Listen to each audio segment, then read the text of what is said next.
frequently asked questions. What more can come of love?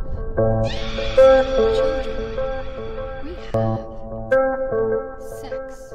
Pierre Gervois, welcome.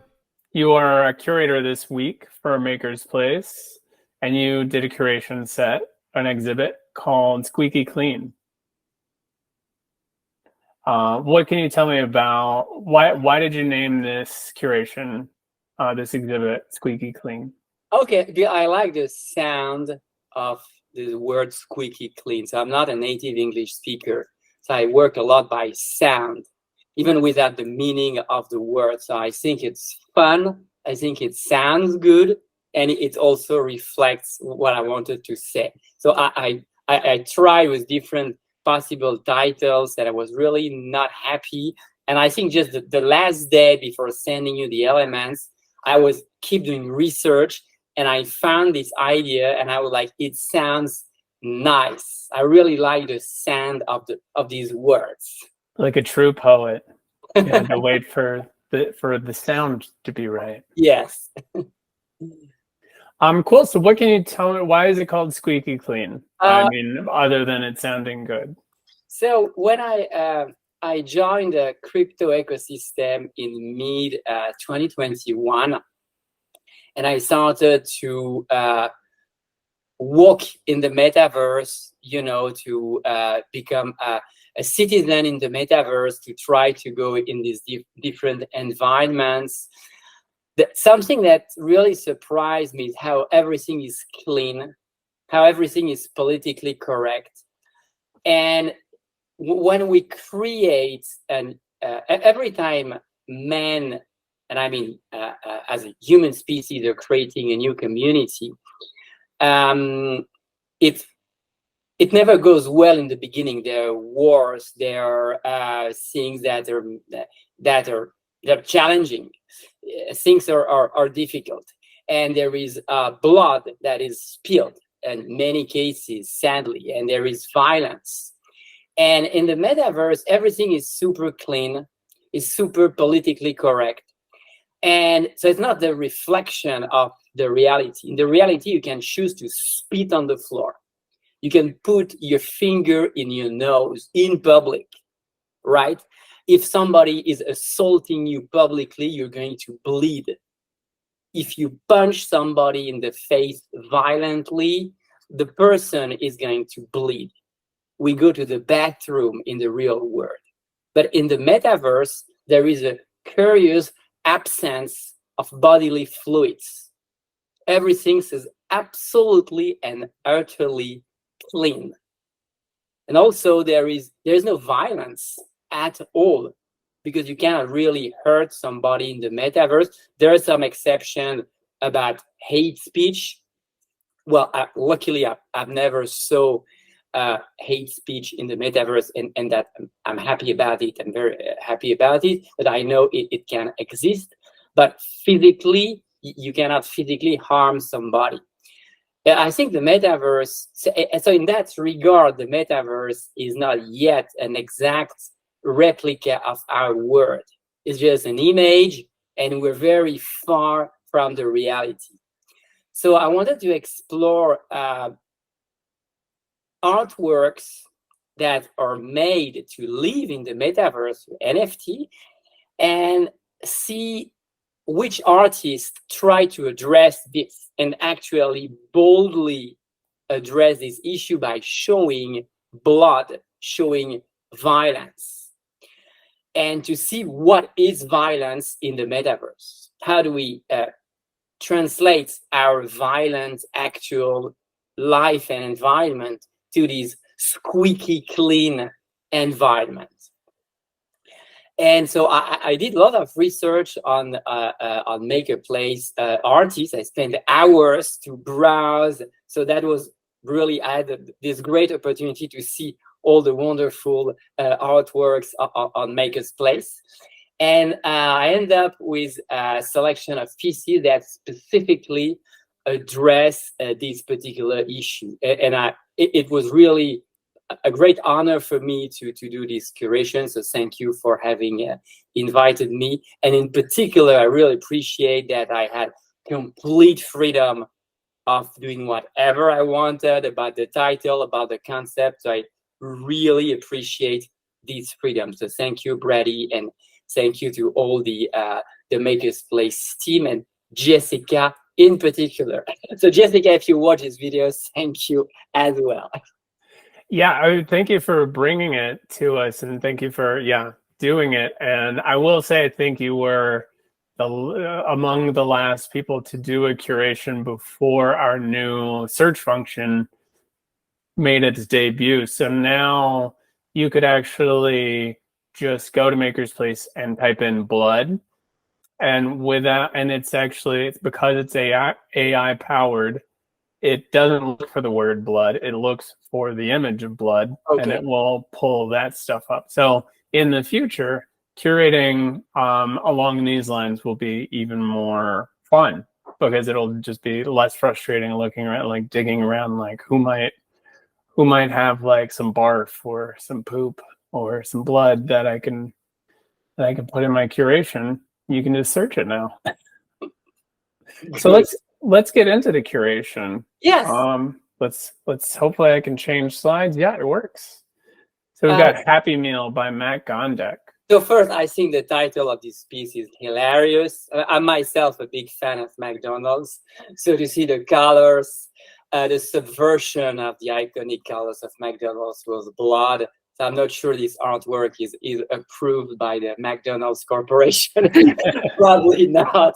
But I think it's really a very powerful work, and it's fun. It talks about violence in our society in a powerful and fun way. So I really love this piece. Yeah, I love this piece. And he also did a bunch of, this was one of those drops that was, you keep the NFT or you keep the physical bat. Klaus, who at MakersPlace actually has 3 bats hanging up right behind him. Okay. I wish I could have gotten one. They're a little pricey for me. And then we have Life by Vhils, I guess I'm pronouncing that right. I really love this one. I think this is so powerful. And being a poet, and really like artists who are playing with words and letters, and it's such a smart way, because there's an actual explosion that is going to change the meaning of the letters if you can play it. So we're going to see letters that are hidden, currently exploding. So we have here the theme of physical actual violence, and also we see how violence can actually alter the meaning of the words. So I think it's really a multi-layered piece, because we have a reflection of words on the concept of text versus image, on actual physical violence changing the meaning of words. So I think this is a brilliant and very creative piece. Yeah, and I love the suspense that's set up, because you have the sense that, like, oh, it's making another word or an addition to the word, but the smoke is there long enough for you to there's a few seconds. It confirms, like, it's definitely, I know what's coming, but I don't know what's coming.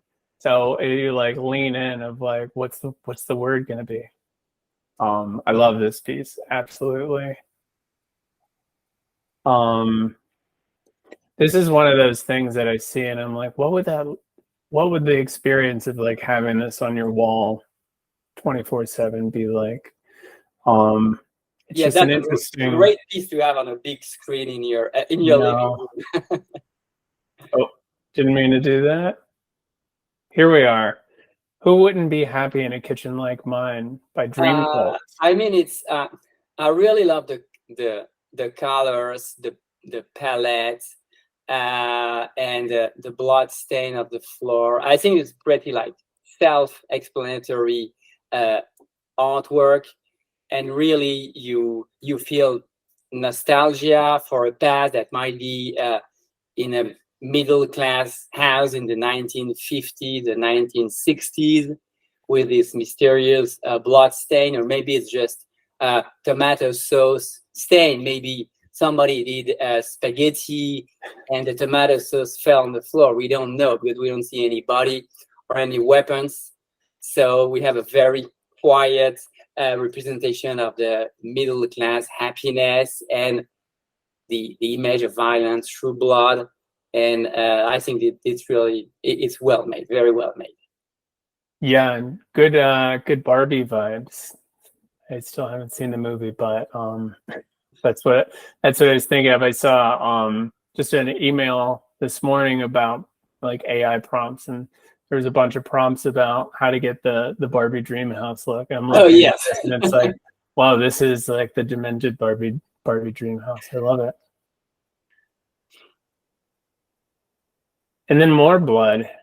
yes, I'm not even and gonna more try blood. to And pronounce any of this. by the way, most of the artists I curated, I didn't know them before curated them, so that was for me just fascinating to discover new artists that I've never met. I never saw their work, so that was so interesting to do this research.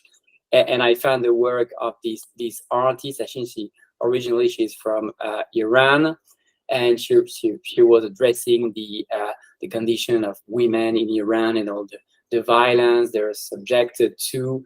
And I think that the peaceful face of this woman and this terrible image of blood on a mannequin and letters. So it's just so powerful. So this is beautiful photography. For me, it's very poetic. It's really the soft lighting, and it's really beautiful. It's violent and very poetic and very beautiful at the same time. Yeah, I think the vulnerability of that woman in the picture makes it like even more violent than it would be like a picture of two men like wailing on each other. Yes. And then we've got Shut Up or Scream by Norma Zelda I Jara. listened nonstop the sound of this piece while I was curating, and I was haunted by the music and the scream that you can hear in this piece. And I was like terrified and haunted, and I was listening over and over again to this piece. So I think this piece really shows the pain and suffering. I think this is a very universal piece for people who are suffering for whatever reason. You can relate to this artwork, and the soundtrack of this video is really is horrifying. It's a very powerful piece. Well, let's check it out then.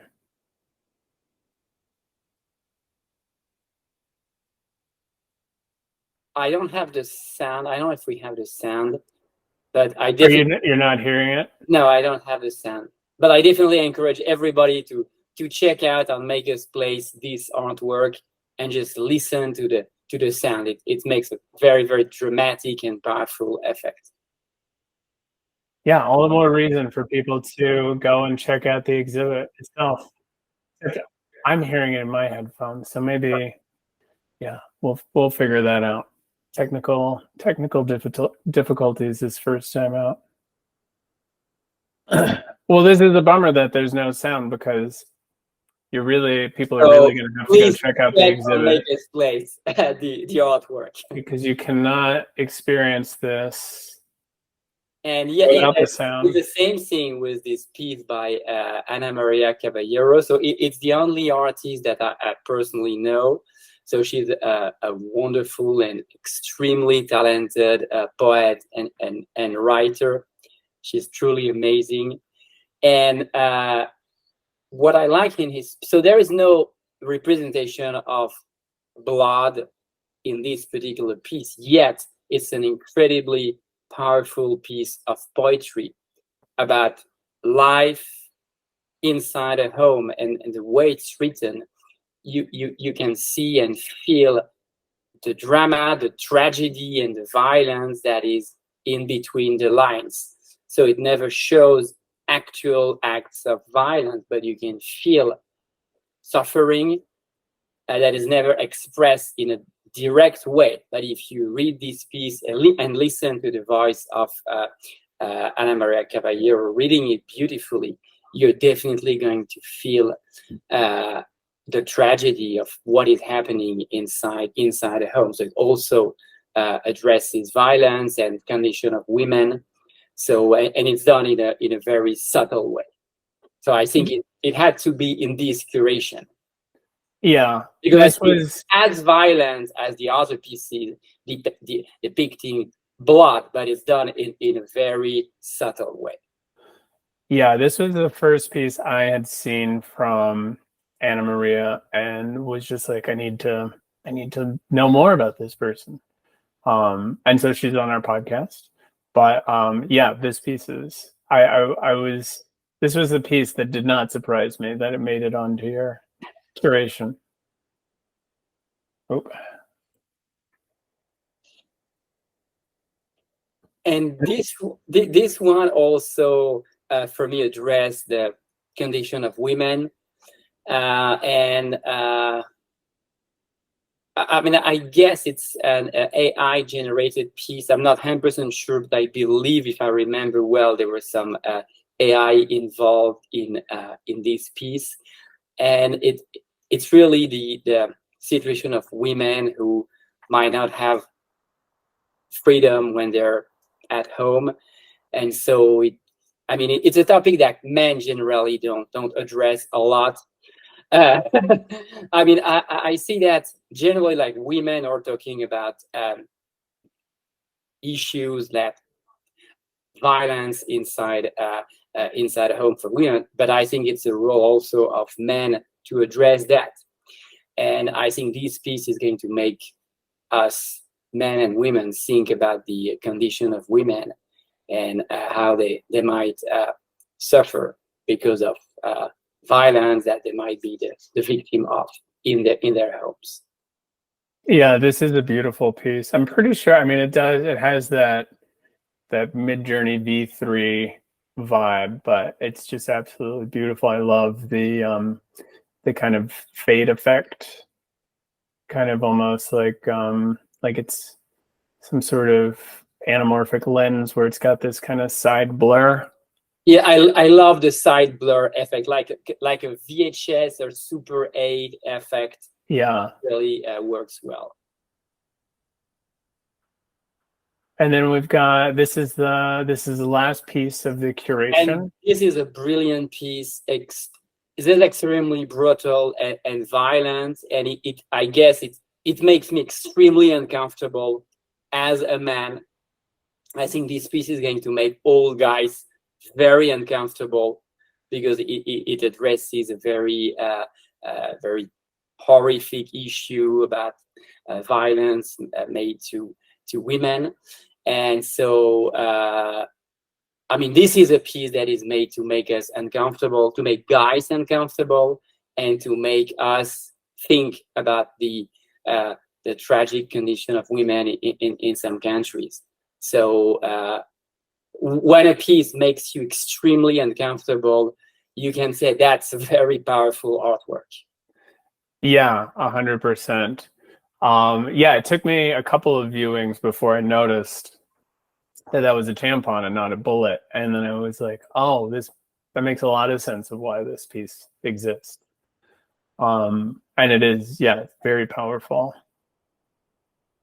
Cool. And now that is the curation. That's the exhibit. Pierre, thank you so much for coming on to explain and talk about why you chose these pieces, what they mean to you, and why the exhibit exists. Thank you so much, Brady. That was really an absolute pleasure for me to do this curation. Thank you for inviting me. And I encourage everyone to check out the exhibition, and for pieces that are available to collect, please collect them, and because all these pieces are just awesome art pieces. Thank you very much. We have Thank you. sex. Of love. The way its doors swing.